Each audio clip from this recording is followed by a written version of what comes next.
আজকে একটা bedroom design দেখাবো আপনাদেরকে। দেখেন খুব সুন্দর করে ভাইরা কিন্তু বেডরুম ডিজাইন করে, পাশাপাশি ফুল ফ্ল্যাট ডিজাইন করা। এখানে দেখতে পাচ্ছেন এই যে বেড থেকে শুরু করে এভরিথিং তো আপনাদের করা, তাই না? জি হ্যাঁ, bed panelling, ceiling, pelmet, cabinet, everything. এখানে টোটাল কয়টা বেডরুম ডিজাইন করা? এখানে 3টে বেড ছিল, 3টে বেডে আমরা পর্যাপ্ত কাজ করেছি। আচ্ছা, এখানে কিন্তু ক্যাবিনেট আছে দেখতে পাচ্ছেন। চলেন আমরা বাকি বেডরুমগুলো দেখি। টোটাল 3টা বেডরুমই দেখানো ট্রাই করবো আপনাদেরকে। জি। আর এখানে হচ্ছে drawing space, dining space, kitchen সবখানে কাজ করা হয়েছে।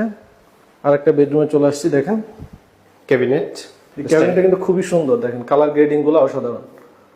স্টাডি টেবিল, স্টাডি টেবিল করা, এখানে এসে একটু বেড সিলিং করা, এবং এখানে কিন্তু বেড হয় না এখনো। এই বেডটাকে আপনারা দিবেন? জি হ্যাঁ, বাকিগুলো যেহেতু আপনারা দিয়েছেন। জি।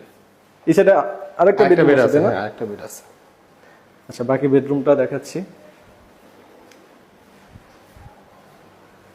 এটা হচ্ছে লাস্ট বেডরুম।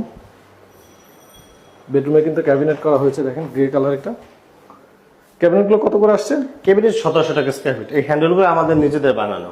এগুলো আপনাদের নিজেদের বানানো। এই রেটা দেখেন খুবই সুন্দর। এখানে যদি ম্যাট্রিক্স থাকতো তাহলে বেশি সুন্দর লাগতো বেডটা রেডি থাকলে। আচ্ছা, সিলিং